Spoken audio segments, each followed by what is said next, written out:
Hey, Daver here. Welcome to the show. Hey, this guy's Chad. And Chandler's back as well. How we doing today, Dave?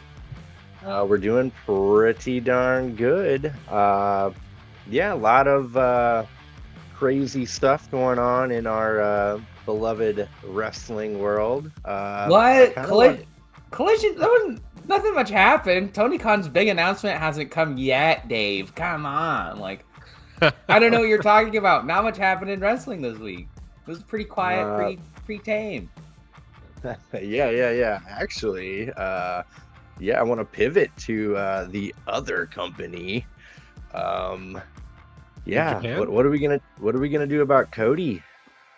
Tell me about. Question. Did you guys watch the SmackDown segment or did you watch the whole show? Because I only watched the segment. I actually watched the whole show. First time in quite a while I've seen a whole WWE show. It was really good. I contemplated watching it, believe it or not, but I didn't watch the YouTube segment, which most disliked YouTube WWE video ever. I did. Yeah. Well, there's so much writing on this that's like, what are you thinking? And it's literally like, I've watched so many videos about this just because I can't help myself. This is like great. Like, we're watching Hulk Hogan at the end of WrestleMania 9 in real life. He's stealing the spotlight of a younger guy in our time. And it's like, everyone I've talked to is like, well, why didn't The Rock just win the Rumble? Why are they pushing Cody? Why have they done this whole story for a year? I'm not kidding. I've been thinking about making a top 5, but it's top 5 WrestleManias that have been ruined by The Rock. Because there are pretty good examples. Yes. Okay, WrestleMania 31. You know why Sting lost? Because they wanted Triple H to look good for the Rock match next year at WrestleMania 32. That didn't happen, and WrestleMania 32 sucked. So that's at least 2. WrestleMania 39 was a great Mania until Cody lost. Why did Cody lose? Because that was supposed to be Rock and Roman was always going to retain, so he was always going to get to 1,000 days. So they just went, oh, well, why would we change the winner? Because Roman's going to win, which, like, I still don't like that. They should have changed plans, but at least in that logic, it makes sense. But it's like, this guy keeps coming in, or he like teases coming in. Is like, no, I'm not ready yet. So, like, I think there's only one guy who wants this match, and I'm sure there's more. Let me rephrase that. Like, the match will be great whenever it happens. It just shouldn't be the main event of night 2, or it shouldn't be in WrestleMania. It should be at Elimination Chamber. It should be at a Saudi show. It should be at SummerSlam. It should like any other time. Have it on SmackDown for all we care. Put it on NXT. But this, and there's like so many other things where Cody Rhodes was called himself the CM Punk, and then CM Punk said, "Oh, I'll be the part-timer to steal your way to the main event of WrestleMania." And then the same part-timer that did that to Punk stole it. Like, and like when I see that, I'm like, "Oh, it's a work. Please let this be a work." Like, maybe they are building to that triple threat because that's a WrestleMania tradition. Like, WrestleMania 10 wasn't a triple threat, but you had Luger and Bret go for the title. Bret Hart won. He was the fan favorite technical guy. Same thing with WrestleMania 20, except it was not the same story, but it was name redacted. He won, and it was a triple threat. Same thing with WrestleMania 30. Daniel Bryan won. And so that's kind of why I'm not like nuclear with this. I know it was pretty hot and heated, but I'm not like done with WWE because A, they could be working us, and B, WrestleMania still has a lot of good stuff. So at least the women's matches are unaffected. We're still going to get Io and Bayley, which will be good, and we're most likely going to get Rhea Ripley and Becky Lynch, which will be good. But that's the number one Cody fan in the room. My opinion. What do you two think? I was shocked. I was like, okay, Cody won the Rumble. We're just gonna continue. It's gonna be predictable as all. Never mind. Um, I'm trying to put some trust in a Triple H because he's been doing really well. So I'm gonna like wait and see, like hoping for the triple threat, or maybe Roman will main event both shows. Maybe he'll have to pull double duty on something. So I don't know. We've still got what, a couple months to go. See what happens. So fingers crossed. Maybe they can find a way to make everyone happy. Yeah, I'm kind of wondering, like, when will Roman hit that record-breaking moment? Like, how far away is he from beating Hulk Hogan, I guess? So Hulk Hogan is September of this year. It's like September 2024. I don't know the day. They're not acknowledging Bob Backlund's reign, which is very odd because that's the middle one. They're going, oh, it's Hulk Hogan and then San Martino, but there's one in the middle. So if they want to get to San Martino, he's got to hold it to like 2028. Jesus. Mm-hmm. So it's one of those things where technically Daniel Bryan wasn't in the triple threat until the night because in kayfabe he had to beat Triple H and it could have been the Evolution triple threat. So we didn't get that match until night of. So I guess I still have that logic. But if they start selling the Cody Rhodes Seth Rollins match, I am not interested in that. We've seen that match 4 times now, and Seth is injured. Like everyone, since Seth has been injured, everyone's pitching him getting squashed for his title because that's what should happen. He's injured. But I guess MJF wasn't squashed. He had a pretty competitive match, and he was kind of on tapes and bits of strings. And like another thing that like really makes me upset about this is, wasn't that the whole point of Cody signing him like or never challenging for the title again back when he first started in AEW? Because it was the big, if I win, I'll never challenge again, and he lost, and it was just because he didn't want to be the EVP that stepped over more deserving talent or something like that, right? Yeah. Huh. Isn't that interesting? And it's like Cody's done everything right. He worked a Hell in a Cell with his boobie off. He goes to every house show and signs belts, and they're all over. I don't watch the TikToks because I don't have one, but it's all over their TikTok. It's all over their social feeds. Like they're hyping this guy up as the guy. They just he's the next Cena. Like, pull the trigger at some point, please. Like, how long are you gonna dick us around?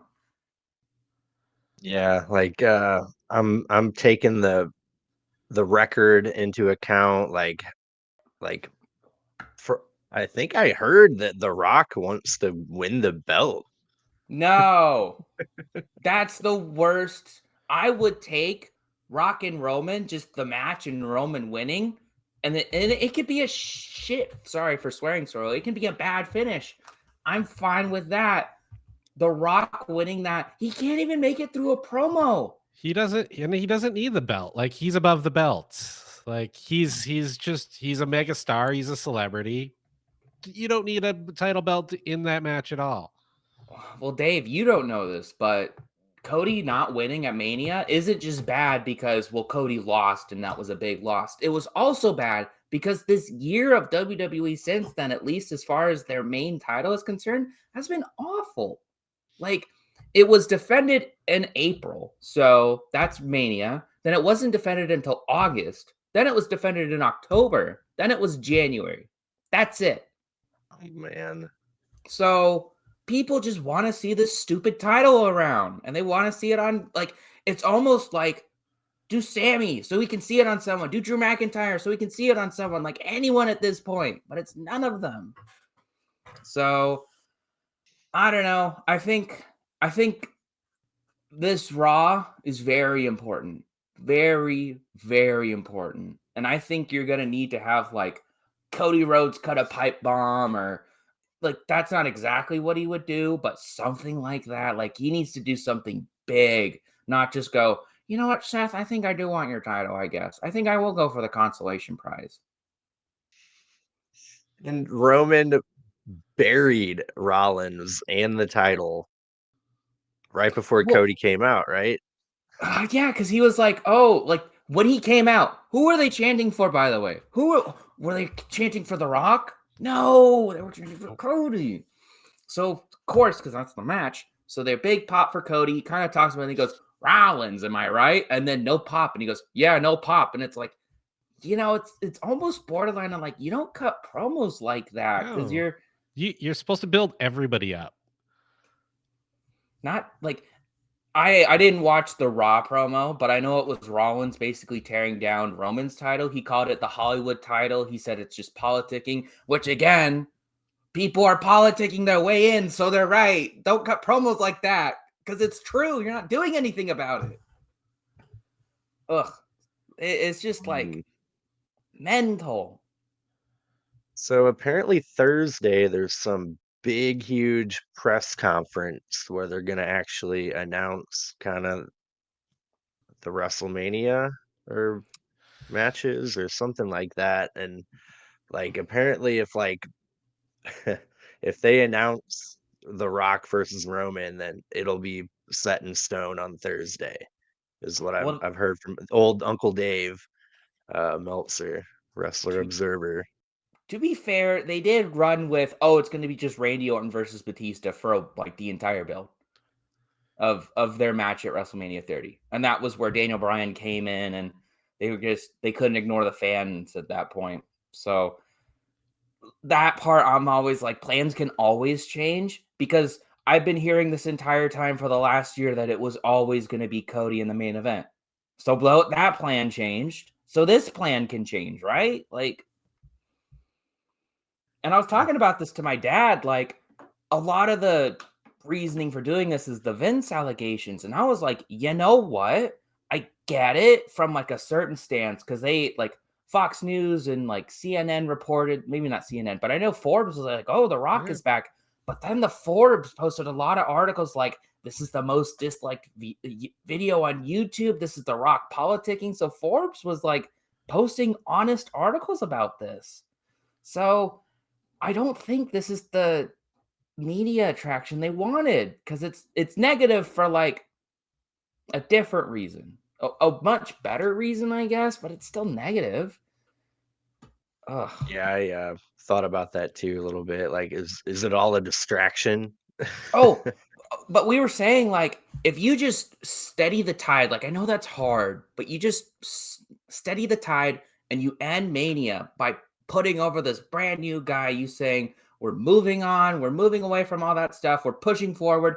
Cody Rhodes is that guy where you can just go, this is a new era. We just move on. I think that's your great news. This 1,000+ day reign just ended, and look at this new guy. He's mint. And then you have the women main event the other night, and you have him tear the house down. Like, I think you just steady the course and have a banger Mania. I think that's how you beat these, like, this negative aura that they have right now. But they went with, like, cheap heat. They just said that the Trailblazers suck. That's all they just did. I mean, they can try to reset all they want, man, but things are gonna trickle out in the next year, 2 years.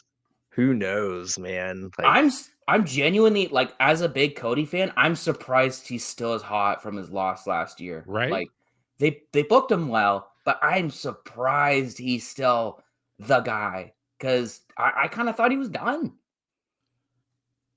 even if they do pivot and like, okay, we gotta put Cody in a triple threat, like the damage has been done, kinda, like the goodwill toward, Well, there's like a few ways you could fix this. I think the only way a lot of people are pitching for like Rollins or Punk or The Rock to give Cody a pep talk and then start like vouching for his role in the match. And it's like, no, that's not Cody's character. Yeah. That's not. Yeah, like, he's the guy that bet on himself. Like, yeah. I So mean, he already consulted. What did he refer to The Rock? special Forgot. counsel, probably. I don't yeah. know. Yeah, like A he's lot of already doing it. A lot of people are saying the match isn't set in stone, so they could just have Rock as special enforcer. But like, it's very clear that he has stepped away from WrestleMania and Roman, which is just crazy. I know this, like, it's one of those things where Punk is injured, Lesnar's gone, Rollins is injured, Gunther can't travel. Just make Roman go to Chamber for Christ's sake at this point. Like, make him. He's your other champ. You're bigger than him. And here's how I would fix it. You just do Cody Roman at Chamber. Cody beats him for the title. That's the only way I would be satisfied with this. Because they're obsessed with having him beat the record, right? I know. Which and like this is like sending so many other like concerned things through my head because it's like, okay, if Roman was gonna retain with The Rock, was he gonna retain anyways with Cody? Yeah, I think he So was. it's one of those things where I'm like, what are they like? It's time, guys.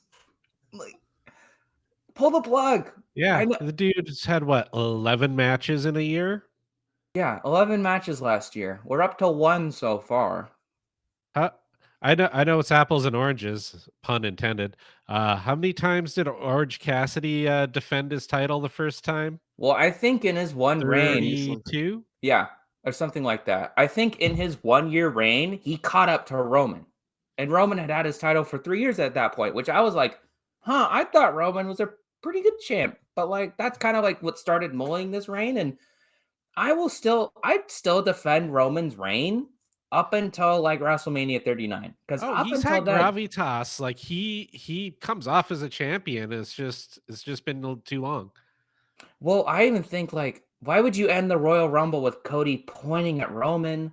Why would you have Michael Cole scream, "What inning are we on? Is the story gonna conclude?" Why would you give him the game? Why would you market the game around finishing the story? Why would you have a mode about finishing the story in this game? Like, but you know what? At least Daniel Garcia won in the main event of Collision. There are Dude. bright spots. Dude, That's why. I thought the whole collision was pretty fire. Like I had a hard time finding a low point. I eventually got there. I told Dave what mine was. I bet you at Mhm. least one of you two are on the same Ooh. page as me. Well, unless you two have anything else to say about the WWE shit, because it's kind of the same thing with WrestleMania 39, where it's not heat, it's apathy. It's oh, I don't care anymore. That's how I first felt when I found out Cody wasn't going for the title. It's I don't need to watch WrestleMania anymore. I don't need to see it live. I don't need to be there. I don't need to be in this moment. I don't care. Which is, you could say like, "Oh, it's just because your guy is in the main event." No, it's because they're like walking away from a good story. They've been selling this story and they're just walking away from it. So, Yeah, at the climax. Like, every story has a good beginning, middle, and an end. Like there's a certain structure to writing it. mhm. And you're at the most satisfying part of the story. And now you're just yoink, pulling the rug Yeah. out. I'm not even like saying letting it play out. I'm letting a lot of stuff on AEW play out, which is I don't like this, but it could go somewhere. There's something in it. I trust the people involved. I'm not letting this play out. I'm just waiting. That's the difference for me. Like letting this play out is putting in hope. Like I think these guys can pull it out the bag. This is genuinely like I'm waiting for this to be fixed or just fall apart. I'm just waiting. Because they had a house show on Saturday and they were playing bits of The Rock and he got booed. It was the only part of that segment where they booed. Like Cody was talking, no one said anything because it's just they're airing a segment that already happened. And then The Rock came out and then they booed.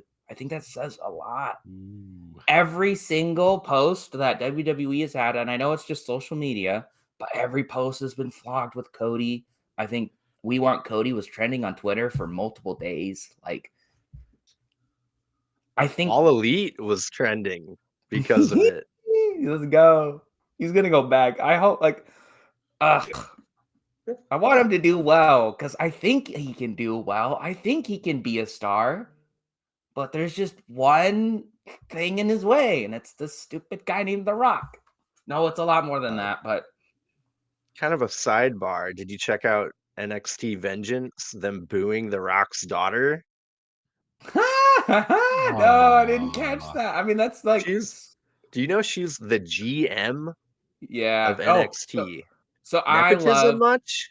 so Cult. I'll talk about that for like half a second because I follow the Cultaholic podcast. They're like my favorite podcast. I just think they're funny. I really like their analysis, and what's nice is they come out after I've seen everything, so they never affect my opinion. But um, they were like they caught the entire like I've listened to them for the entire career of Ava Rain, and like apparently she came out wasn't that good on the mic, wasn't good in the ring, and like they just were like, smoke and mirrors, because she was a spooky person. And like, you can typically protect spooky people from having bad matches, like you can literally smoke and mirrors them. And then I think they just got to a point where like, we'll just make her the GM. She doesn't have to like talk or do anything. Like, she just has to like say things. So that is unfortunate that she was booed, but it is a little funny. Although, and on a, sorry to sidetrack, but Braun and Baron Corbin, whoa, that is a shockingly entertaining team. Did you watch it? I caught that match. I think I need to. I loved Braun Breaker in the Rumble. He was so entered. Like, I wish he was in it for longer. And so the fact that he's heading up to the main roster, oh boy, I can't wait to see him. So, like, there are bright spots. We might get to see Bianca Belair versus Jade Cargill at Mania. That'll be hype. We'll get to see whatever Gunther match is happening at Mania. That'll be good. Like, there's still good things to come. Yeah. Well, gentlemen, do you want to get into AEW? Let's go. So I know I've been a little negative on Collision. So after seeing the WWE thing, my plan was to just be positive and like kind of ignore it, like turn away from it. And you know what? I didn't even have to, because this Collision was really good. So I didn't even have to like fake it or force it. I thought this was a genuinely entertaining, good episode of Collision.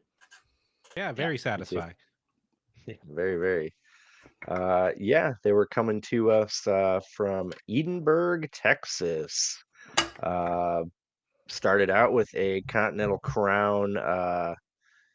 What do they call the qualifier? Proving grounds. So, okay, starting off bad, but this was like the only match I didn't like. So, but it had a happy ending. So I was like, I immediately moved past it. I was like, oh, this match had a happy ending. I don't care. But I thought the proving grounds thing was a Ring of Honor thing.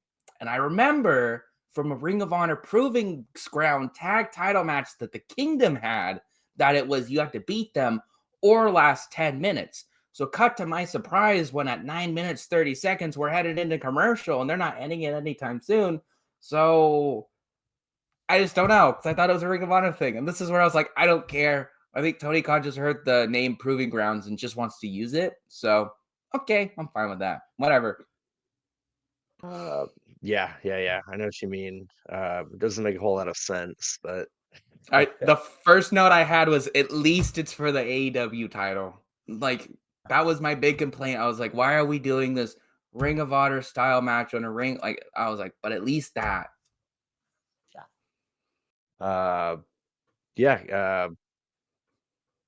Eddie Kingston defending against bounty hunter Brian Keith. Been loving seeing him ever since he showed up. Believe he was in Reality of Wrestling, Booker T's promotion for a little while. That's based in Texas. Man, they beat the hell out of each other. Eddie did his one chop to Brian Keith's face, kind of what he did with Trent. They traded headbutts. Keith does a senton on Eddie from the apron to the floor. I got written down here, Keith is a threat. Sign. What? They trade exploders. Then Keith does a sit down power bomb to Eddie, covers for 2. Eddie hits a back fist, then an exploder, covers for 2. Keith absorbed the back fist, and got written down here. Keith won't give up after basically 30 chops. Looks real good. Looks strong. We got a near fall after near fall on Keith. Awesome match. Eddie hits a back fist out of nowhere, covers, gets the win. Tony Schiavone tells Eddie, quite a match. Eddie says, all right, Captain Obvious here. He said Lois Rules, which is Tony Schiavone's wife's name. I didn't know that. That's funny. Eddie tells Tony to go interview Brian Keith, and Tony tells Brian Keith that he is All Elite. Awesome. Yeah, that was the perfect moment for that. I knew when Tony got in the ring, that was gonna happen. The minute I saw him in the ring, I was like, okay, this is what they're doing. Uh, yeah, man. Freaking awesome. Eddie hugged him, uh, held up his arm, but then Brian Danielson's music hits to kind of interrupts the whole thing. Uh, but yeah, we'll get to that match. Yeah, what do you guys think of the match? I loved it. I liked how every time Brian took a big move, he just fired back and hit him with one of his own. It was a good story, cool storytelling. I like how Eddie Kingston is always able to like he feels like a credible champion. Like take the championships he's holding out of it. If he is holding like a major title, this would be a damn good title run. He's always on his back foot and finding a way to win because that's what champions do. And I don't know, I've been really into him for a while lately, but I'm really impressed as how he's being his champion because he most in AEW, a lot of their championship runs, the chase is good, they get the title, and then it's like meh. And then you're just kind of waiting for the next interesting chase and the next interesting person. Where this, I feel like him holding on to the titles is just as interesting as him getting the titles. So that's pretty cool. And then yeah, I love how tickled Eddie was when they signed Brian. That was kind of cool. He seems super happy. And then I love this ongoing feud and how economically they're telling the story is with Brian Danielson of just hit the music and just steal that moment right from under him. I thought I was like, what, not even 30 seconds of time, and it was such a good way to just have a good dick move against him. So all in all, very satisfied with that beginning. How about you, Chandler? I hate to say it. I mean, I haven't been the biggest fan of Kingston's title run. I just don't think it's for me. I think I like him more when he's on the chase. Because when he was in the classic, I was like, oh, I see what everyone's saying about this guy. Because before then, I was like, I don't really get it. Like, I don't really get this guy. He's not my thing. Then as soon as he was in the Continental Classic and he was 2 down and he was on the chase, because it was then, if I lose any of these matches, I lose these belts. That's when I really took on to Eddie Kingston and really started liking him. So in that sense, I kind of disagree because, or I just don't agree. I don't even think that he's been bad. It's just not been interesting for me. But the match definitely picked up, I would say, after the commercial break because there's a lot of good spots. Like Brian Keith hit an Irish whip, and then Eddie Kingston immediately hit a back fist. I thought that was pretty nice. And then, Kingston did like 20 or 30 machine gun chops, and then Keith immediately like just went for a kick and they both sold it. I thought those were really good spots, but it just wasn't clicking for me. But again, the Brian Keith All Elite announcement, I want to say it's not my first because I know I've seen the Adam Copeland one and the Will Ospreay one, but to me, this felt like the first, like, oh, they got an indie guy. Heck yeah. Like, they didn't just sign a big name. This is like a indie guy that I've kind of grown to like. And I want to see more of him. I wish he won one of these matches that we've seen, I'm sure he's won a match on Rampage, but, that's at that point, it's kind of nitpicking. It doesn't matter. He got the contract. He's All Elite. So I'm happy for him. And then just to say exactly what you guys were saying, I'm starting to really dig this feud of Danielson coming out and just stealing the spotlight. And then I hate to say it, he did because this next match was phenomenal. Yeah, it was pretty mind blowing. So Ryan Danielson did steal the spotlight. I don't know what to say. Real quick though, like it's clearly Danielson versus Eddie at Revolution, right? For Oh Continental. yeah, that's Yeah. the story Man, they're telling. dude, okay. I'm just ready for that, man. Like ready for that. Whew. Do you think, dude, Danielson's finally gonna win some gold in AEW, huh? No, I think it's just because he said he's never wanted to in this run. But maybe this is different. Maybe with this, he could go down to Ring of Honor and wrestle some of the younger talent. He could go to New Japan and wrestle a lot more New Japan people. Ooh. So maybe that's his in. Maybe Cool. he'll do that. Yeah. Cool, yeah. I'm ready. for Revolution. Got a lot of cool stuff lining up for that. Better build this time than I've seen in a while. So yeah, fun stuff. But yeah, moving along here, we get a little recap of the quote unquote CMLL invasion. Uh, Oh, it's underway. We're under siege. They came up for their uh, one segment and then left politely. I did read today that Forbidden Door might be a lot more heavily CMLL focused this year. Well, they're not Uh, gonna have Osprey. He's gonna be in AEW, and Okada might not even be at the event. He might be in WWE. So those are two big names that they lost. So Bushi's already in AEW. oh, Bushi, except he hasn't really. Has he been around for the Forbidden Doors? I don't think he was He's at the last injured. one. Yeah, I don't remember. I don't enjoy his work. Take Yeah, maybe next match Okada, would I be love good. it. Love Okada. Like he's proven to me, for me watching his matches, that Yeah. One more little throwback to the Cody thing. That decision was so bad. I don't want to see Okada in WWE anymore. Because I Ooh. was like, ooh, you know what? Take it or leave it. I could have him in either one. I'd be happy. Now I'm like, nope. I want to see him in AEW because at least he'll still be Okada. At least like, man, I want Drew in no. Oh, AEW. I would love to. Galloway. I'd love to see him in AEW because he's so good. But his run in WWE is really good. So Yeah.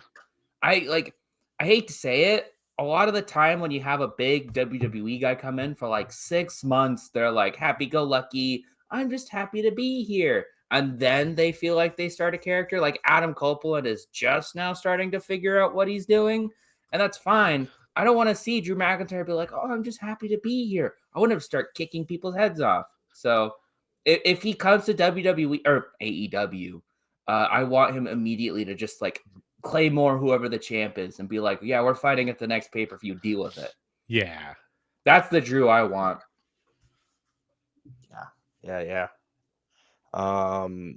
Cool. Yeah, we get a Moxley promo talking about the CMLL luchadors. He says the BCC studies the history of professional wrestling all over the world. Um, and they have respect for luchadors and their heritage. But he says, but dude, you come into my house and talk some shit, got into my face.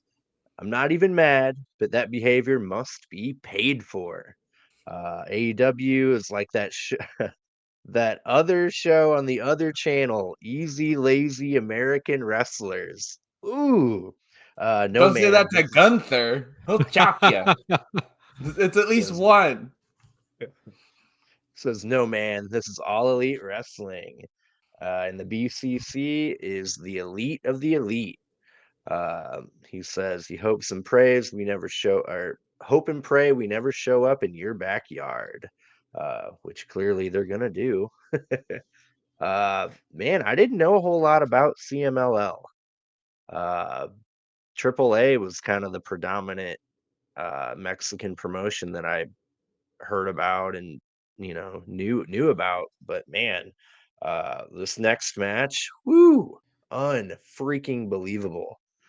Brian Danielson, Hechicero, woo, unbelievable. That entrance with the techno and the Yeah. freaking flaming So rocks and much the fire. Mhm. dude, kind of little Randy Orton Viper stuff. Man, unbelievable. Uh, yeah, really love the intro. Uh, let's see, early on they got each other in a leg lock at the same time. Each like literally wrenching on each other's leg. Danielson gets Hechicero in a Romero special. He escapes and gets Danielson in one of his own and rolls Danielson around the ring. Hechicero hits a guillotine leg drop on Danielson. Um, Dude, this dude was just out wrestling Danielson, like making him look like a chump. It was kind of neat. Uh, Hechicero ties up Danielson. pins him for a 2 count in this crazy submission. Danielson gets the label lock on Hechicero, and he escapes. Yeah, they keep talking about this Yave style with these CML guys. Dude, like loving it. Maybe it's the way to go. Yeah. I gotta start researching, figuring out what it's all about. Uh, we get another crazy submission on Danielson, but he gets to the ropes. Hechicero does a spinning hammer lock into a backbreaker on Danielson. We get rolling pins and counters. Uh, Danielson ends up pinning Hechicero in that little chaotic mess. Hechicero attacks Danielson. Claudio comes out to his rescue. Yeah, cool. That'll be Dynamite, right? We get that match. Man, where is Wheeler, the great Yuta? Well, that would even make sense because it's 4 luchadors and 4 members Yeah. of BCC. Is he dead? Did he die? Did he win the pure championship and just went away? He ascended. Oh, they're like, oh, you won the big one. You're up there, man. Yeah. But yeah, I'm digging the CMLL influence we're getting here. Yeah, I'm really into it. What do you think, Chandler? I felt a lot like Mr. Bryan Danielson in this match because you can tell in his selling he underestimated Hechicero, and so did I because I was like, I'm sure this match will be fine, but I'm used to like Commander who always comes out and he does some fun flips and then he loses very convincingly. Even Penta, Right. like he'll have a great match, but he also loses where it's like, okay, he definitely lost. But this match, I believe you can always tell when a match is going to go and be truly great. And this isn't like an all-timer, but it was really good for TV. Like, it was great. So they do something early on that subverts you. So for me, it was in that Darby Takeshita match, like earlier this year, where like they were going to do the dive with Darby and then Takeshita kneed his head off and then did the 3 rolling Germans.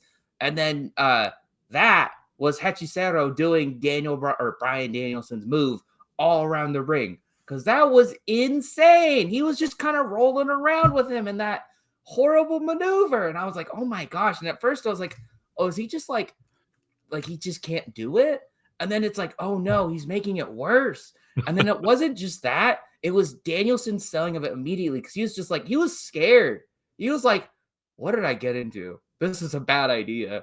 And so just on and on from there, Hechicero immediately hit a guillotine leg drop where he like wrapped his leg in the air, wrapped his legs around Danielson's neck and threw him to the ground. That's a great move. And Danielson tried to go for a Hurricane Rana and he countered it into a power bomb. It was insane. So I loved this match. I loved how the roll-up was desperate because I've been kind of negative on the roll-ups that we've had, but yeah, that's how you sell a roll-up. Like, holy shit. Like, if this don't work, I'm screwed. Yeah, that was Danielson's like, I have to do this because I'm going to lose. So I thought that was great. And then it really does protect Hechicero. I want to see him more. I want to see him. I'm sure he's got big ties with CMLL, so he can't just leave. But whenever he's done, I'd love to see him signed. So yeah, the one like slight negative I have for this match, and it's like just nitpicky. On commentary, they're like, that was the most impressive win we've ever seen for Bryan Danielson. And I was like, he did tap out Okada with the broken arm, though. Yeah. So, like, hate to be that guy and go, actually, he did do that. So, I respectfully disagree. Hey man, for their part, like every match, every night is the best. I know. I know. They have to like, I love it when it's like a crap match and they're like, wow, insane maneuvers. And I I'm can't like, believe what we just saw. he's like, doing another it was wrestle. hilarious. I gotta rewatch like WrestleMania 32 because I remember watching like Triple H versus Roman Reigns and like being like, oh, this match sucked, but I never listened to commentary, so I gotta go back. But anyways, what did you think, Chad? I love this. one of the things I always geek out over is like amazing counter wrestling. Like I just love how like, you know, you're like Adam Cole or Jay White when he's on just has an answer for everything. And he drew out like not only did he have an answer for everything, he was like 6 steps ahead every time, throwing out stuff that I'm sure I've never seen before. Like there's a few times where I'm like, huh,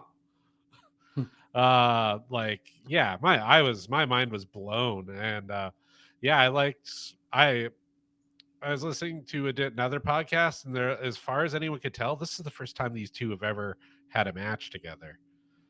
And imagine if they like do another couple matches, like what their chemistry would be like then. Holy crap.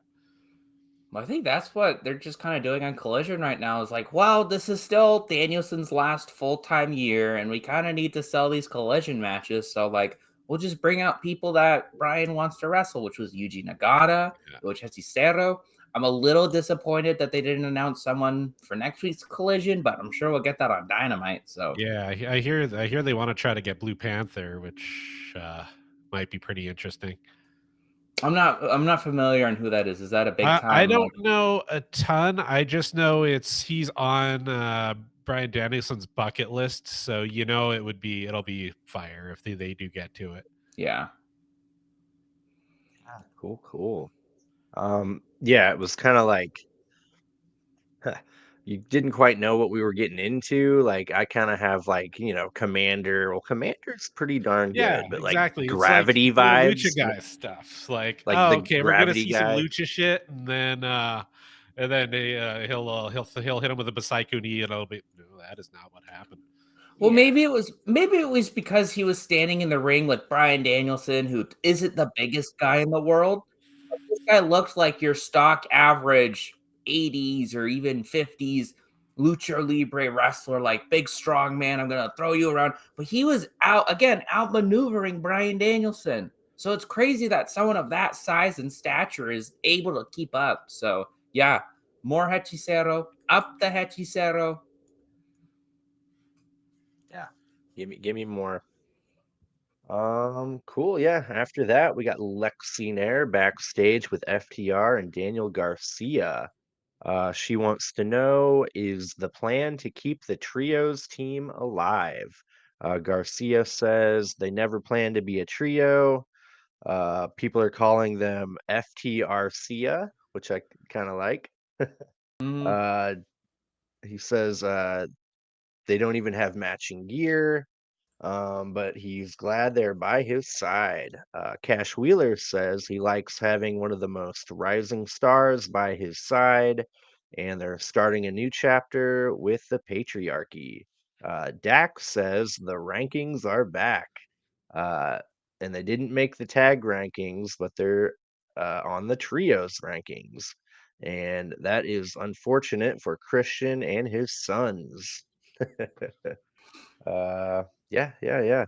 Kind of a weird, like, I don't know how they really got to the patriarchy. Did anything happen to even No, build they that? gotta have trios matches to Yeah. get number one contenders. I think that's your logic. Yeah, I think the story was the rankings there. Just I will say, when I pulled up Fight TV, it'll always like advertise a match on the side, and it was FTR and House of Black in a steel cage again. So I was like, and I knew nothing about this collision because they didn't announce anything. I was like, were they so mad about people saying like, "Oh, the House of Black don't do jobs"? I was like, did they just run it back? Okay, I'm fine with that. Like that was such a good match, but I was like, oh no, it's the patriarchy. Okay, but we'll get to that. Ooh.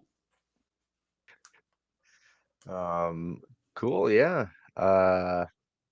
Yeah, looks like fun stuff. Main event, we'll get to that.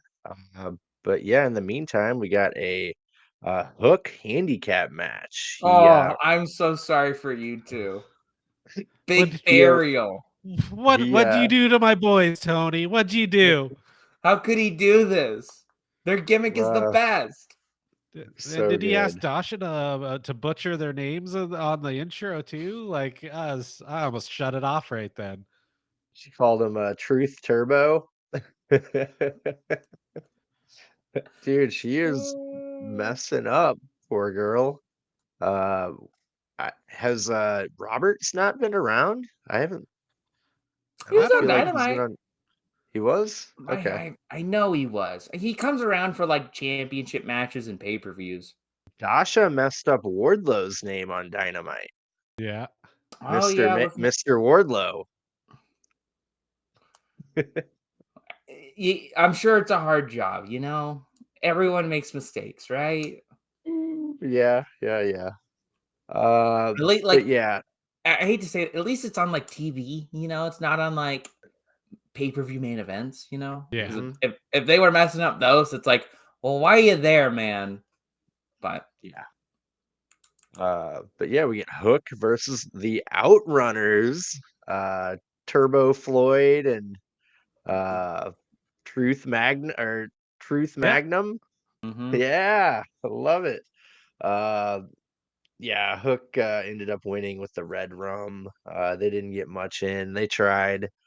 Uh, but yeah, it was good to see them. Uh, they're so cool. Like they probably need to be in Prestige when we go see them. Right. Mhm. I want to see them against Midnight Heat. I was about to say Outrunners versus Midnight Heat would sell out any arena, anywhere. I don't care. It will. Yep. Um, I thought the ref, I thought he was in on it. I thought he was a dirty ref because as soon as he put in the red rum, he was tapping. Like immediately he was tapping, and the ref didn't do anything. You want this poor man to suffer? You want this poor man to be choked out on live television? Cruel. He tapped. He was done. He submitted. But yeah, fun stuff. Trying to make Hook look even better. Um, does that count as 2 wins? I will say I don't know why I am surprised that Hook is still getting this push, I guess, because he's still winning matches and seems like they're setting up a big Brian Cage match at the pay-per-view, but it's nice that they're not like forgetting about him. Yeah. Yeah, I agree. Um, yeah. So after that, speaking of not forgetting about someone, we got Tony Schiavone with Mark Briscoe. I got written down here. It was good that they didn't have him come out for the 1 year anniversary of Jay's passing and then just forget about him, till some other later point. Uh, let's see. Tony Schiavone asked him about House of Black. Mark Briscoe puts over Tony Schiavone, Dusty Rhodes, Ric Flair. Said he watched them all when he was a kid. Says last week he got back jumped by the House of Black and thrown off the stage like a sack of taters and left for dead. But uh, fast forward to the end of the episode, and the House of Black crawled back, licking their wounds. He says it's the most challenging year of his life. He was one half of the baddest tag team on the planet for 20 years. Now he's flying solo. He says it's all right because you knock me down, I'm gonna get up. You shoot me, you better kill me. We fight till we can't fight no mo, and we fight some mo. The lights go out. We got House of Black on the big screen. Malachi Black says, "That was beautiful, emotional." Then he says, "I love magic tricks, especially the one where the magician makes people disappear." He says, "That's what we'll do to you. We'll eradicate you from the history of pro wrestling, and it will happen just like this." And they don't actually do anything, they just get in his head. And yeah, so weird. We're going to get a Mark Briscoe House of Black feud. Cool. How will that work? Who will Who's he he gonna have with bring? him? Well, he's teamed up with Keith Lee and Dustin Rhodes before, so if Keith Lee is healthy, that's an Jay option. Lethal can He's turn face. he's Jeff also teamed Jarrett with can the turn Hardys face. before. Oh, don't say that. Don't ruin this. I'm looking forward to this. Like, there's a lot of stuff in AEW right now where it's like, I don't know if that's what I personally would do, but I'm fine with it because they're gonna be on TV. I'm gonna see like the Bang Bang Gang, right? I don't know if I would have had him win the Ring of Honor Trios titles. I would have just had him go for the Trios titles, but I'm sure that's where the story's going to go eventually. So, and they're funny and entertaining right now.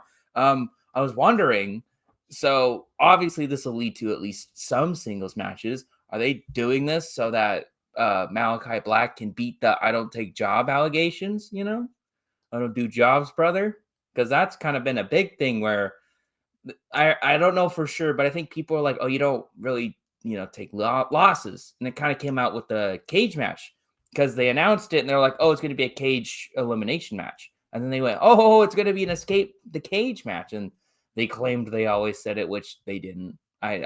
We were all there. They didn't. So maybe this is all for that. Or is Mark Briscoe just going to lose? I hope not. Do we think, or how long do you think Malachi and Buddy have on their contract? Are they gonna I think like scoot? 3 years. Malachi's around for a while still. Oh yeah, they'll be around unless they get released, which I don't. They don't seem like the kind of guys to do that. Like Andrade was trying to get into fights to get fired, but these guys, they're like, whatever, we're not happy, but we'll just ride it out. Like, I think they're fine. Yeah. But yeah, I guess YouTube universe, let us know what you think. Do Malachi Black and House of Black not want to do the job? Or is it all just a rumor? Also, do they want to leave AEW? Let us know what you think. Don't forget to like, subscribe, uh, and we really appreciate your support. Yeah, and uh, sometimes these longer form things don't go so well on YouTube, so we also put this out in an audio form podcast. So check out our podcast anywhere audio podcasts are found. We have plenty of short form content too if you want to check that out. I know Dave and Chad have been pumping out some nice top fives. I know Dave is working on a nice, meaty, long history video that I'm quite excited for. So we're not just a podcast, folks. We got plenty of videos. So make sure to stick around. yeah, we got plenty of ideas. Basically, the more support we get, the more cool stuff we can make, and yeah, it'll just snowball from there. Uh, yeah, we all have real jobs, but one day, hey, wouldn't it be nice to just work Do in the this full biz? time. Do this full time. We'll all be the next Dave Meltzer, and we'll all all of our stars will be like as weighty as his. So it'll be like Danhausen 5 stars, Cody Rhodes 5 stars. Wow. Chris Jericho, I would be no fair. stars. I would be fair unless he beat someone I liked. Then it would be, oh, this was a dud. It failed. Negative But stars, brother. yeah, don't forget too, our next subscriber milestone is going to be 250 subscribers. We're Keeping climbing. up on it. Yeah, creeping up. But yeah, we're gonna have to do something pretty outrageous. We'll keep If you have any brainstorming. suggestions, let us know down in the comments. Yeah. Cool. All right. Yeah, next up we got a second women's match of This the was the night. Or first. the First of two. first of two. Serena Deeb back in action. Second match back versus Queen Aminata. Yeah, both are great. I wrote down here, sign Aminata. We got a guillotine choke to Aminata on the apron from Serena Deeb, a hip attack to Serena Deeb from Queen Aminata. Serena Deeb does a figure four on the ring post to Queen Aminata. And Queen is no match for Deeb. Deeb gets the Serenity Lock on Aminata for the win. Just love how she drives that knee into the mat before weakens it. Oh, love it.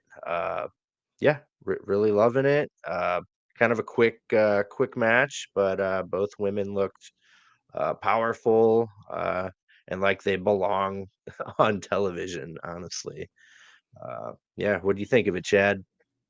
Oh, I love that Deeb's back and she's picked up right where she left off. I like even when the match starts to get hectic, she always looks like she's calm and under control and she's just executing her plan. Like I could see her carrying a title hopefully soon because she just seems so dominant. Um yeah, and Queen Aminata. Did I get it? I think I got it. Weird. Nailed it. Uh, yeah, amazing. I kind of first hopefully foresee her getting the Brian Keith treatment there. See her a few more matches, then give her the all elite graphic because I think she'd be a good get as well. How you feel about that, Chandler? I agree. Queen Aminata has been around a lot lately, and she's been doing well. And I really like watching her wrestle. I think she'd be a great addition to the AEW roster. This match was so, but didn't need to be anything special because he still had Serena Deeb win dominantly, so that's kind of what you needed. Her submission, the Serenity Lock, might be my favorite submission right now. I just think it's great where she wraps the arm up, just jams the knee into it, and then wrenches it. Oh, I think it's done so well. And then I thought there was a bit where Queen Aminata hit a very desperate headbutt on Adib, and the way she sold it, it was like a shoot headbutt, but it was. I thought it was just great. So yeah, a fine match, but Queen Aminata and Deeb looked really good, and I want to see more. I think Deeb will challenge for that TBS title at Revolution. Ooh, not Thunder Rosa. No, she's interested in the women's title. Yeah, did she call out Tony Storm? She called out Tony Storm whenever the last time she was on, and that is the title that she never lost. So you got to do that CM Punk story somehow. Yep. But yeah, I like how Queen Aminata does that little like arm bar where she like wipes her ass on on her, like she did that Mm-hmm. a couple weeks ago. But yeah, fun stuff. Let's see. After that, we get Tony Schiavone with Swerve and Nana. Um, Swerve puts over Black History Month, uh, puts over Ron Simmons, Kofi Kingston, and mentions our girl Athena holding it down over there in Ring of Honor. He says he's gonna become AEW World Champion. He did bad things to get where he is, but he doesn't regret any of it. Tony Schiavone brings up brings up Hangman. Swerve says Hangman's in his way on his quest for being great. Um, he says he's the man who's beaten Hangman twice now, and maybe third time's a charm. Uh, he says he is going to become Black History when he beats Adam Page. He's going to move on to Samoa Joe and become AEW World Champion. Nana interrupts and says the Mogul Embassy will be right there by his side, controlling everything. Swerve cuts him off and says, no interferences, so Page has no excuses. See you Wednesday. Whose house? Swerve's house. Yeah, cool. I like that. No interference. Cool move doing that. Mm. Yeah. Is it leading to that Swerve face turn that we thought we had, and then it's like kind of got away since Page is back, but we might still get? I mean, he'd have to be a face against Joe, huh? Mm-hmm. Yeah, I thought this was a really good promo. Again, I liked how it started. He was like, "Oh, let me interrupt you. It's Black History Month," and it's like Tony Schiavone, like it's like he didn't expect that. He's like, "Oh, happy Black History Month, I guess." Like I just thought that was so awkward but funny. And I liked how he was like, "I did really bad things to people, but I don't regret it." And I liked how he sold that.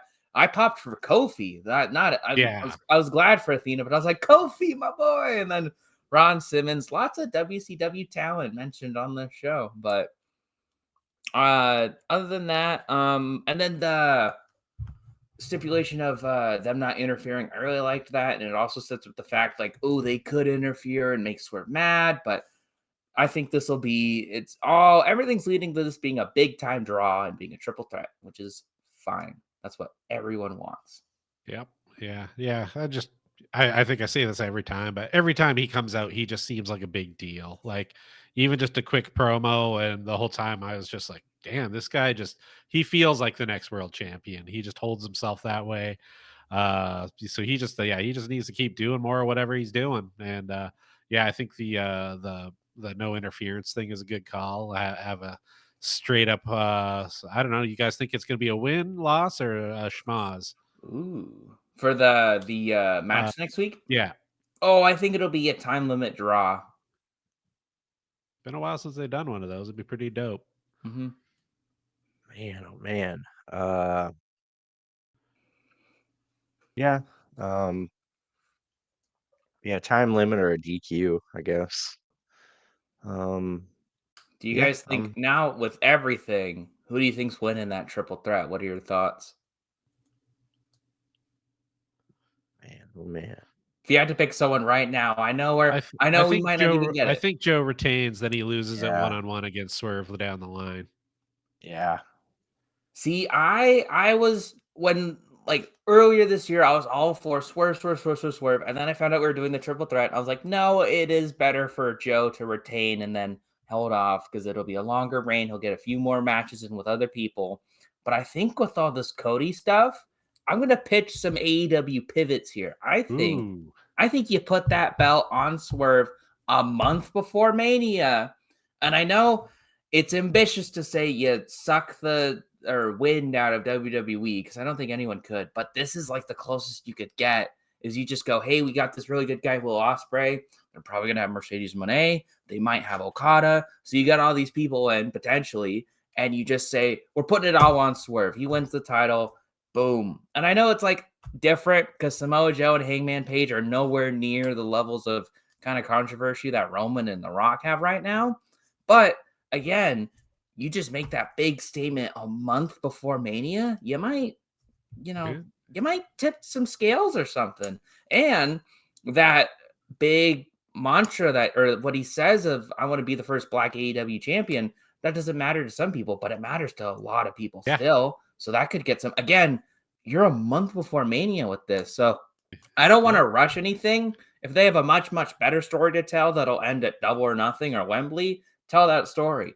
But if you do, which AEW is all about taking jabs at WWE, just put everything behind Swerve right now.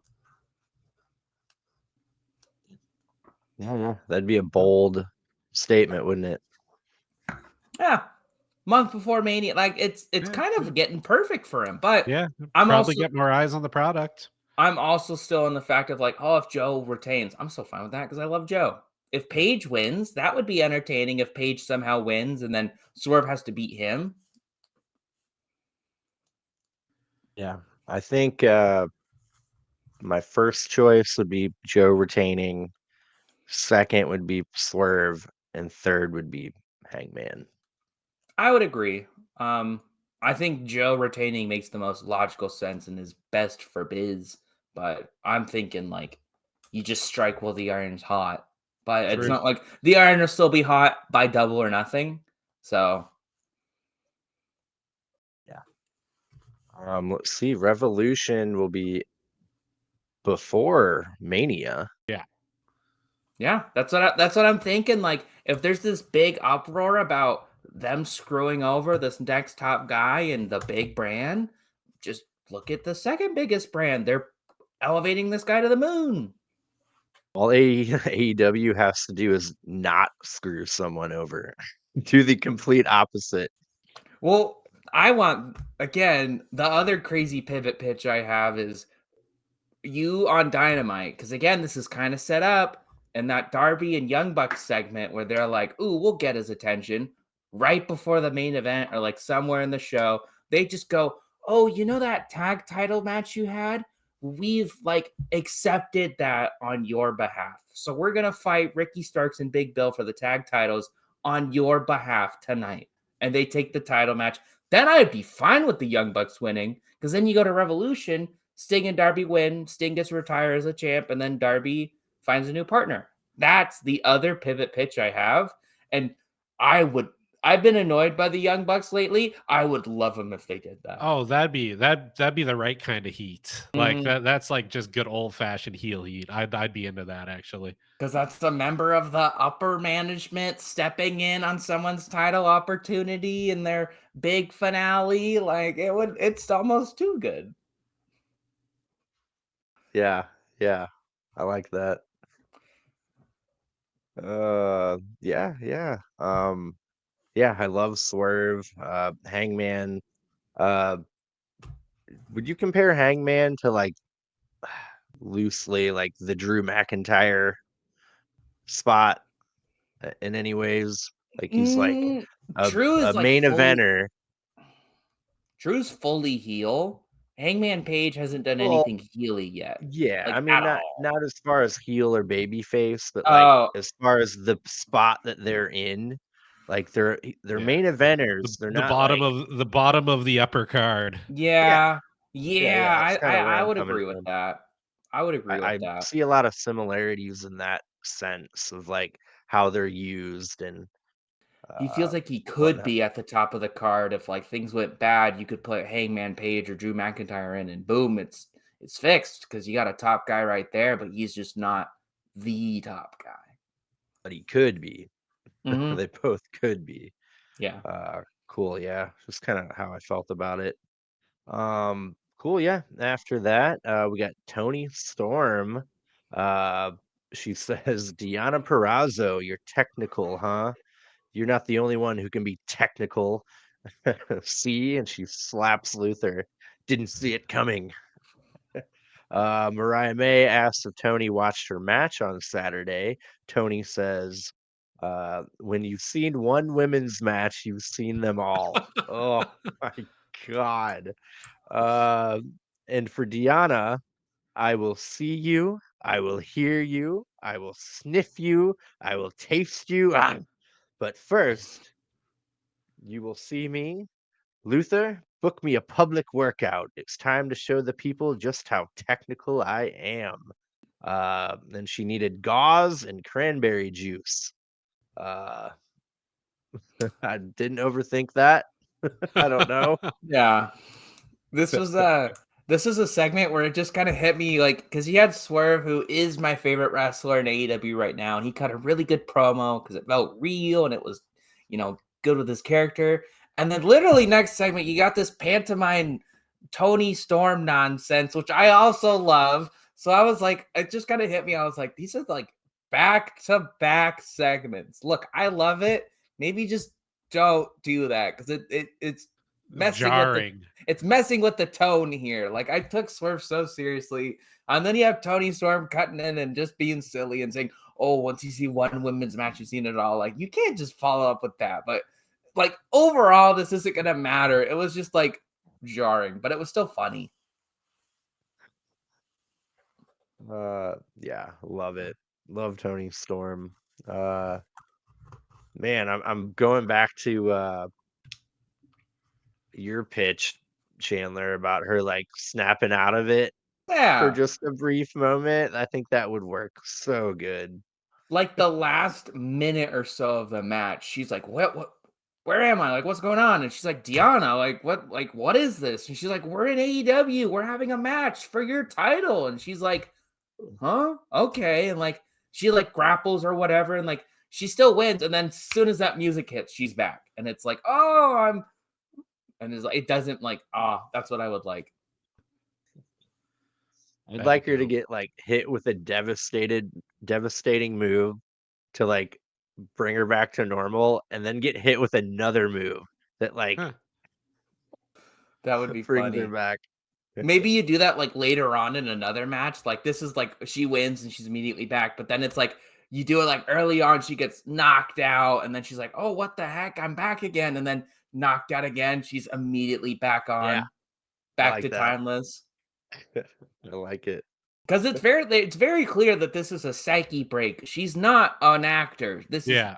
she's having a mental breakdown, and we're all just laughing at it. So Are we the heels in this case? what happened in the next match, Dave? Oh yeah, yeah, yeah. Yeah, we got Red Velvet versus enhancement talent Brooke Vixen, I believe. Vert Vixen. Oh, okay. It's all one Uh, word. I wrote it and I was like, that sounds familiar and dirty. I don't know how I feel about that. I got But close. yeah. Uh, yeah, we get a backstabber to enhancement talent, then stir it up for the win. Red Velvet picking up a quick, easy win, looking good, and she'll be. Oh yeah, she kind of gets in the camera after the win and says she's going for gold. Calls out all the women. My pitch would be for her to somehow be built credible enough to take that belt off Athena to get Athena back on AEW. Ooh. That's a good shout. I didn't even think about Athena. But again, there's still a Ring of Honor women's TV title that they got to put on someone, right? Or does someone have it?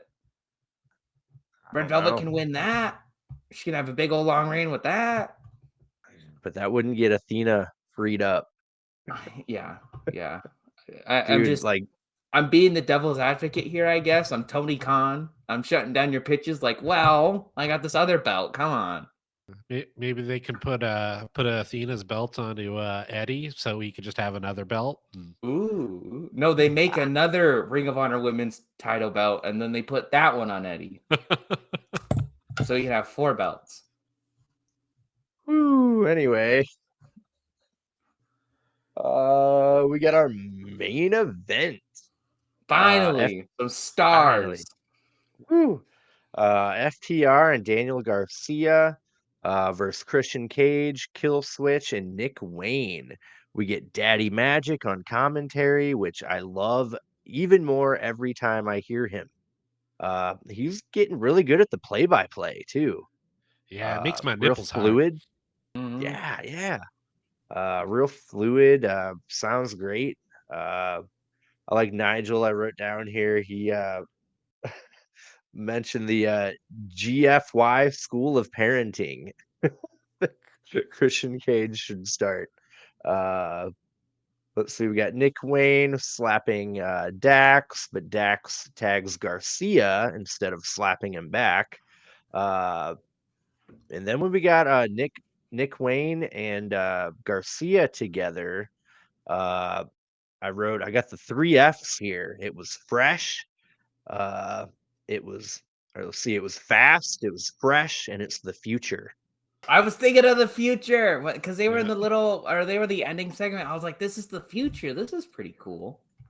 Dude, Nick Wayne is like putting on a little bit of mass, like a little bit compared to his like first match I've ever seen. Uh, but yeah, it's looking cool. The future is looking great. We get FTR and Garcia dancing right when Picture Picture started. Garcia gets isolated, but eventually gets a hot tag to Cash. FTR take down Kill Switch. Nick Wayne hits a code red on Dax. He covers for 2. We got Dax Harwood superplexing Nick Wayne. He covers, but Kill Switch breaks up the cover. We got Dax getting choke slammed by Kill Switch. Nick Wayne swooped in and covered. Dax barely kicked out at 2. We got Dax Harwood getting isolated, but makes a hot tag to Garcia. Uh, he gives Nick Wayne a Saito suplex.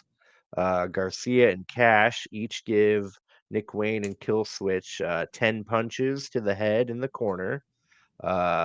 Dax, let's see, Cash dives on Kill Switch on the outside, and Garcia gives Nick Wayne a sheer drop brainbuster for a 2 count. We get "This is awesome" chanting from the crowd. Nick Wayne hits Wayne's World on Garcia, but Garcia flips over, getting Nick Wayne in a pinning predicament, and he got the win. Uh, Cool, yeah. Garcia and Christian stared each other down, kind of alluding to a TNT title match. Uh, I'm all for that. Should be great. Yeah, Was it just? Go ahead, Yeah. Chad.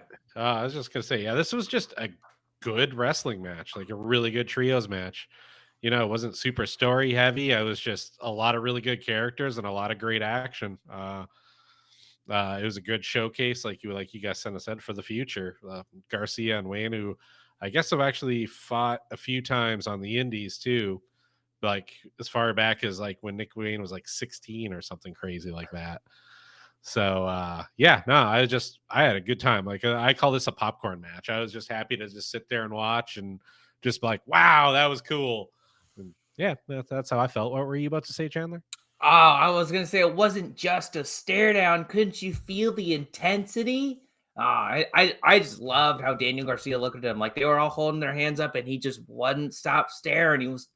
And Christian looked scared. So I'm excited, but I'm also like, I can't take a Daniel Garcia loss right now because he's not gonna win the first one. But oh well, I'm still looking forward to it. It'll be a great match.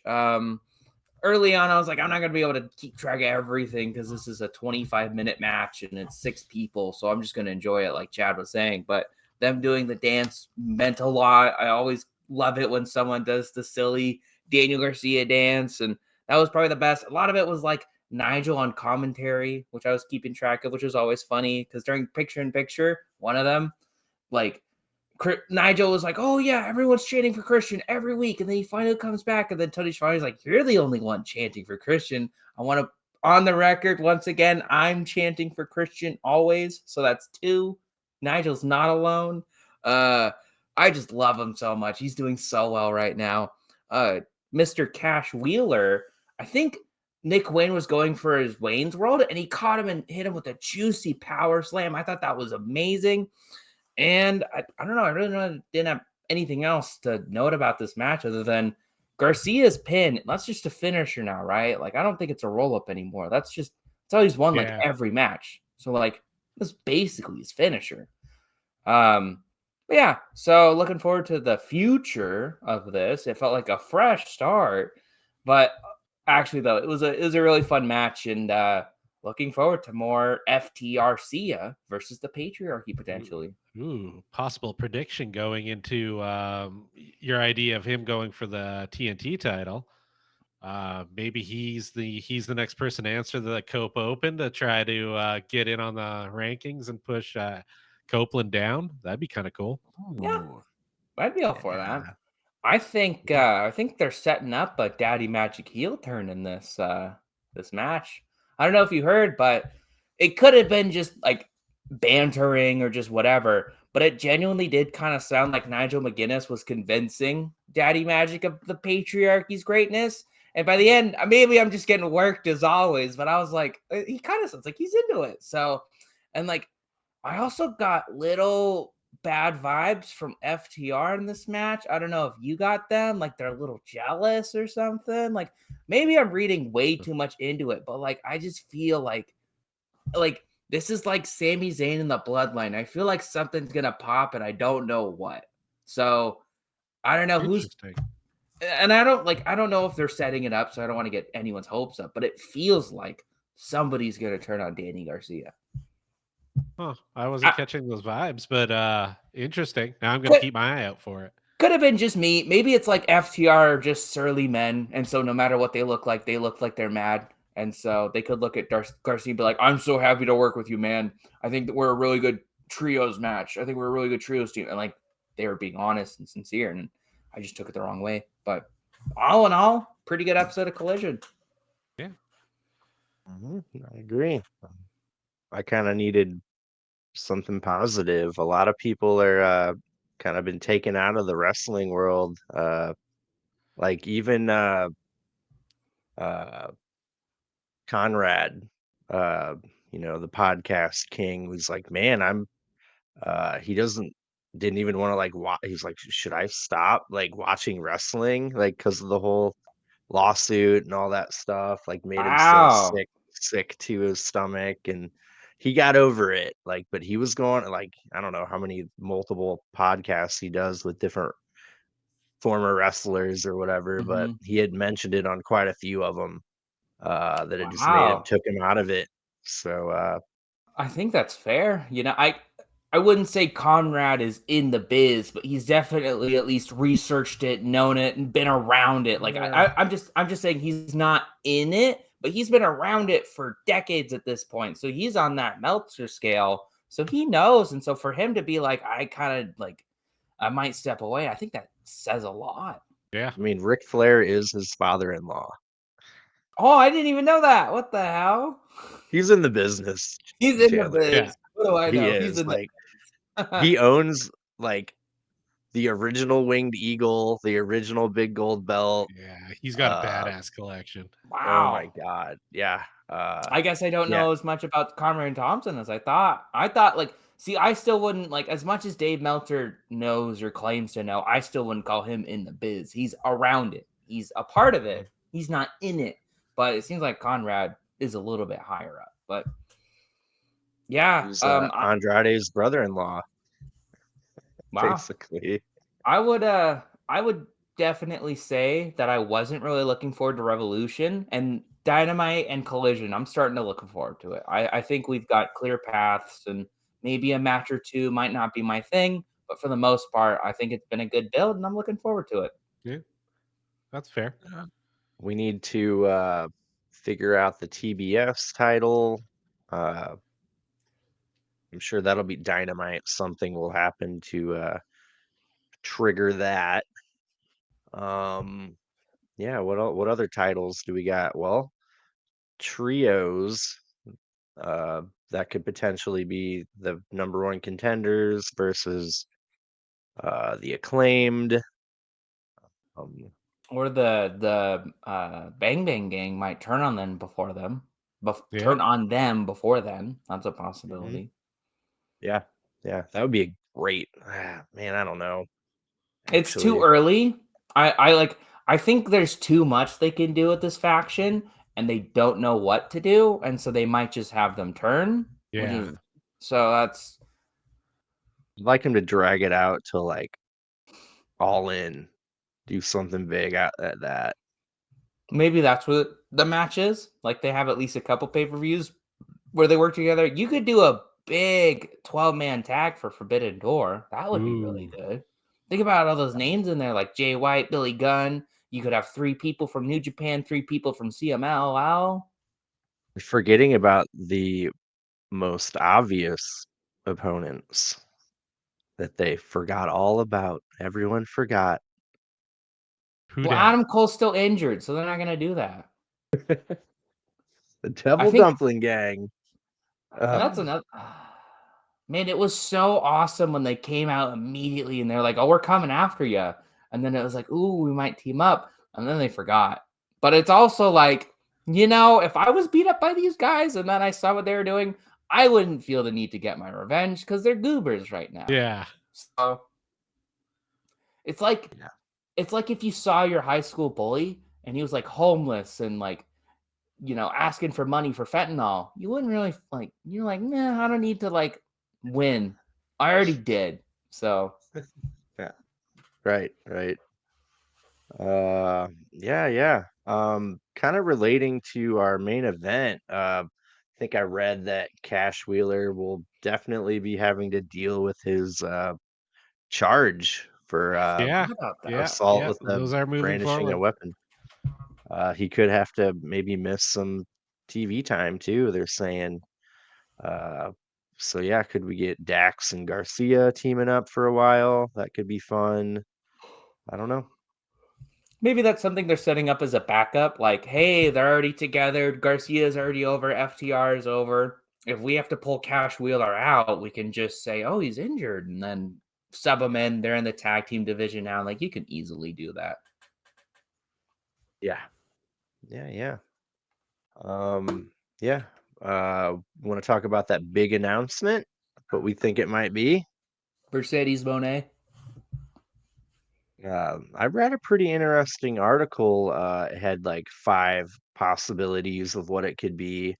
One that I really liked. I don't think it will be. Uh, I would prefer Monet or a streaming deal or something like that. But the return of AEW Dark kind of caught my eye. Like they got to Oh, start cool. padding these records now, you know. I don't know how they could make it cooler than it was, other than it doesn't need to be on TV unless they put it on like the one of those other weird like True TV or HD, whatever. You know what Spike I or mean? Destination America, like one of Well, those channels. a Warner Brother owned Oh, yeah, channel. yeah. Like True TV would be great. And I think I mentioned this back years ago when me and Chad were just simple viewers. Mm-hmm. I wanted a show on True TV and have the True Champion. I think right. That would be fun. Just take CM Punk's one with the X in it. It's the True Championship. Yep. But yeah, I mean, YouTube would be good. I mean, they couldn't go wrong with making it pretty much exactly like it was before.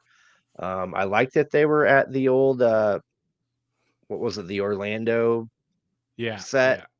yeah, Wasn't WCW Saturday Night there originally, or yeah, but Oh yeah, yeah, Universal Studios. yeah. yeah, But yeah, back when they were cost cutting and Mm-hmm. yeah, yeah, yeah, I liked it. I liked. I don't think they need Elevation and Dark, no, um, that but I just got think they should confusing. have Daddy Magic Oh, commentary, and man, I'm not sure who else. Tony Not Storm. Shivani. Who? Tony Tony Storm. Storm. Yeah, Yeah, yeah, she's great on yeah. commentary. Tony Storm, Moxley, Danielson. Just throw well, them it all was on there. originally like that's what Paul White was doing, right? Paul White and Daddy Magic were Elevation. Yeah. Excalibur and Taz were Dark. Although it was technically Dark Elevation and Dark, which I didn't really Uh, understand. I don't get it. Oh But well. yeah, yeah, yeah. That's an interesting idea. I didn't even think about introducing another show, but yeah, you have all these people like Red Velvet and Mark Briscoe. You can't put them on Dynamite and Collision and Rampage every week, I guess. So you got to put Ooh. them. I would disagree Well, with that statement, but that's what we see is they're not on TV every week. So at least they'd be getting wins. or maybe a women's show could be the announcement. Ooh. Like here comes Mercedes Monet and I don't know. I don't know if you need to make Like, another show. I would turn one of your shows into that, you know? Like, yeah, well, maybe Rampage is now going to be, and then bring back Dark for the padding of the numbers. mm-hmm. I'd be fine with that. I think I'd still prefer something like Monet or a streaming deal because I'm not the biggest fan of Fight TV, but Dark would be interesting. Any Yeah. other ideas? Maybe it is Okada because I think that one comes up in February too, right? Mm-hmm. Oh. He was a free agent. Yeah. I have a hard time getting my hopes up for anything. Yeah. The announcer will just be like, "Hey, everybody, I have a big announcement. I had a bagel for breakfast, and then I had a bowel movement." Make sure to buy Wembley tickets. They're on sale. It could be another little sneaky pay-per-view that they're trying to insert Oh yeah. before well, not Revolution, but When in would you put it? between Revolution and uh Double or Nothing. Is that a 2-month long stretch because you don't have anything for Uh-huh. April? Yep. Maybe put on a show called like AEW Mania, 2-night event. Yeah. That'll work. What if it's like a Hall of Uh Fame and Sting's the first member? That'd be cool. I'm okay with that. Dude, they've been around for 5 years now. That's crazy. Mm-hmm. Like that doesn't, compare to WWE, duh, that's not a That's still lot. impressive You though. made it That 5 years. That's Mhm. kind of badass. Most businesses don't make it past the first. Most wrestling promotions don't make it past the first, probably. I don't have numbers to back that up, but we hear way more about them failing than them succeeding. You got to give props to TNA. How many Can't times kill did him. people write them off? How many times did Hulk Hogan try to kill it himself? Like, Oh, they should have put yeah. the belt on him. Yep. Oh, can you believe that people, I being one of those people, actually thought Hulk Hogan was going to be in the Rumble? The people thought he That's like funny. teased it. Because he was like, you never know, brother. I might have another one in me. And I was like, if that music hits, because then it would be like, and I didn't come up with this, so I'm not claiming it, but it would be like the gimmick battle royal from WrestleMania 17, where Iron Sheik had to win because he couldn't take the bump. So Hulk Hogan has to win. First one with 4 Rumble win. No, he would only be at 3. Damn. Gotta get None Hulk. back to back. No, he did. Yeah, he was the first. He I did think- like the first back to back. I think Oh, he did like really? 88. I think he did 89 to 90 or 90 to 91. I kept hearing Stone Cold was the only other person than Cody. Nope, Stone Cold's the only one to win 3. Yeah. That's his Oh, distinction. but Because not it in a was row. 2 in a row. I thought he won 97, 98. he did. You did 2 in a Okay. row, and then there's one more. Yeah. 2001. Yeah. I gotta go back because it was Sean won 95, 96. That was the second time someone did 2 back to back. And then it was Luger and Brett for 94. Then it was Yokozuna for number 93. Then it was Flair for 92. And then I think Hogan was 91, 90. But he was champ, so it kind of didn't matter. Yeah, I'm kind of glad he didn't come limping out there. Yeah. Oh, Oh my gosh. You know what I've completely forgotten about in all of this? I keep on pitching that Ric Flair's going to be Sting's last opponent. You think that still might happen? I think there's still a fraction. Like, it wouldn't work if the Bucks beat them. And then he's like, oh, I got to have one more. It would just kind of feel like sad. But I think any Ric Flair match would feel sad. But I still think they do it. they're not gonna let it. No way. I think it They hardly even might. trot him out there anymore. Yeah. They might. Wait, what if they're like holding him back now because they're like, we know we're gonna have him one more match. It's because he's just in training. He's just out at the Ooh. gym. Everything. Taking bumps.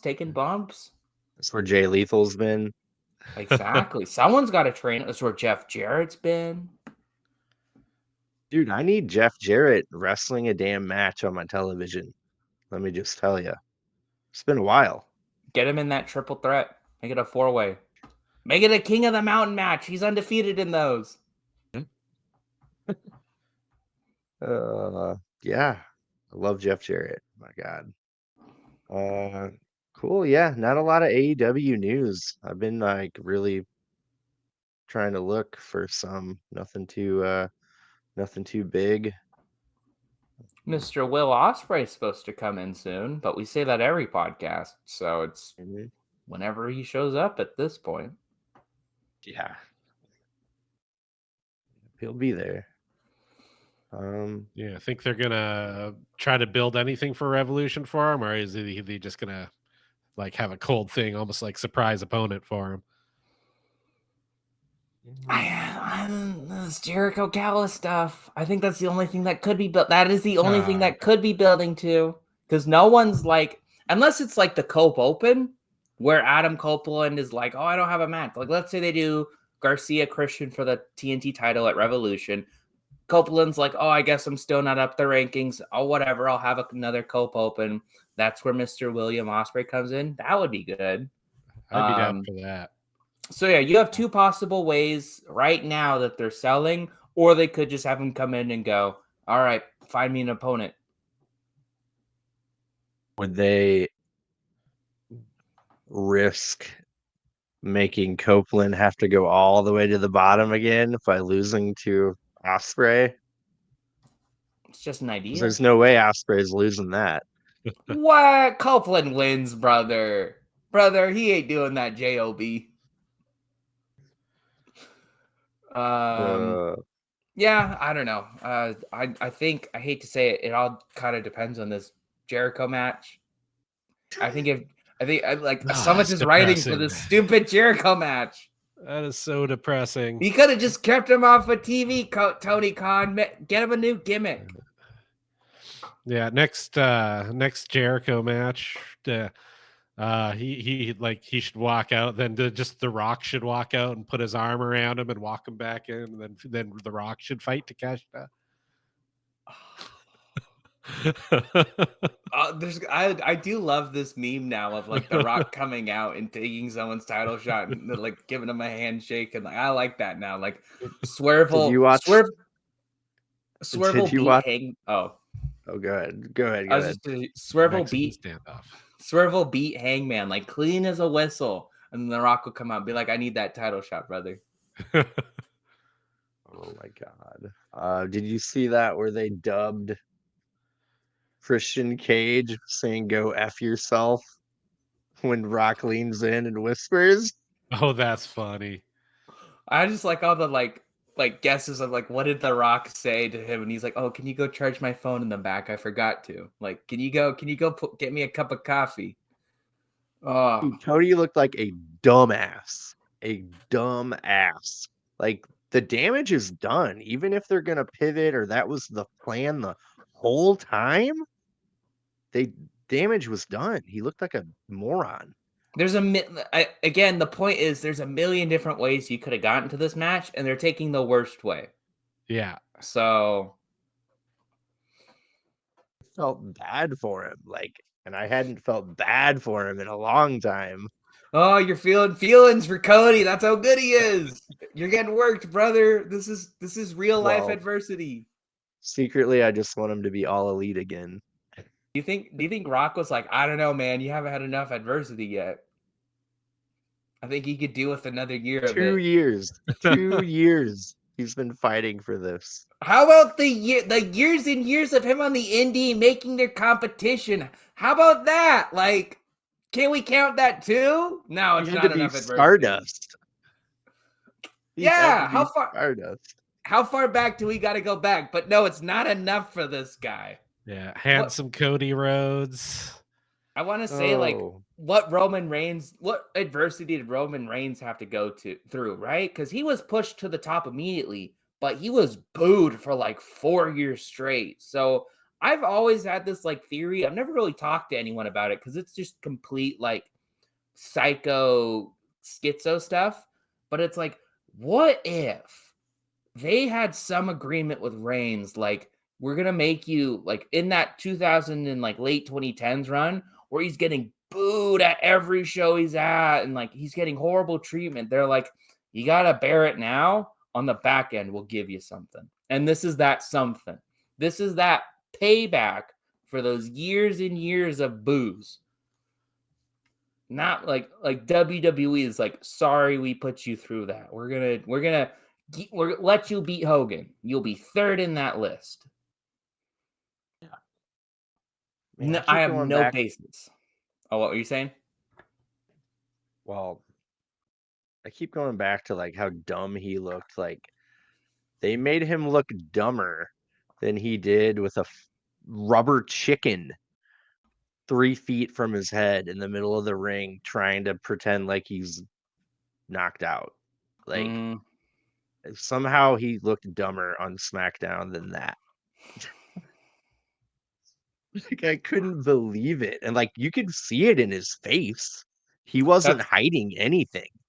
That's kind of how I felt like watching WrestleMania 39. Like I didn't know, I didn't have it spoiled, but looking in his eyes, it's like, oh, he kind of looks dead inside. Oh yeah. And So, sometimes people just come out with lose face and like, yeah, they just can't hide it. well, I genuinely believe Cody's a great actor. I think it just gets to a point where they're like, oh, by the way, you're losing. And oh, by the way, The Rock is coming in. And he's just like, okay, all right. Like, at least I'm not Stardust. I bet you that's his mindset right now. Like, at least I'm not in that paint. I hate to agree with all the Attitude Era wrestlers where we need people to politic, but we kind of need people to like Cody Rhodes needed to be like, that doesn't work for me, brother. Right? just have it like do what Punk did. Go to a Dynamite taping and just say hi, see what's going on, but let them know, hey, I got conversations with them. Is anything known about Cody's contract? Was it a 2, a 3, 5? Probably 5 years. I don't know. I'm not sure. So it's a lot of money. He'll be back. He'll be back to AEW. Sending TK text right now. So you still got the Cody elevator? Can I come back, please? If I sign a new contract, can I win the world title? Please. Man, now my ultimate bucket list is seeing the AEW World Championship around Cody Rhodes' waist. Wow. That's what I need to see. That's like hearing Judas at Mania. It might happen. I don't know. I wouldn't predict it. I would say, and again, this is all big ifs, if they pivot or if they're planning to pull a Daniel Bryan and make it a triple threat, Cody will be a WWE for lifer. They might have him go down for like whenever they make a Hall of Fame or they have a 10-year anniversary or something, but he will be a WWE lifer. If they go with this Rock Roman bullshit, yeah, he's back to AEW by the time his contract's out. That's what I would say. Kind of another topic. I heard some chatter about maybe AJ Styles not sticking around. Have you heard anything? No, not at this point. He likes WWE is easy. He gets to work like 1 day a week. He's said this. Like he gets to be with his kids. He gets to watch his kids' football game. Like, no, he's not leaving. Like, would you say it's easy, lazy American wrestling? I did have that in my notes where I was like, "Ooh, we're taking shots, are we, Mox?" But he's not wrong. I wouldn't call him lazy, but I would maybe call it like safe.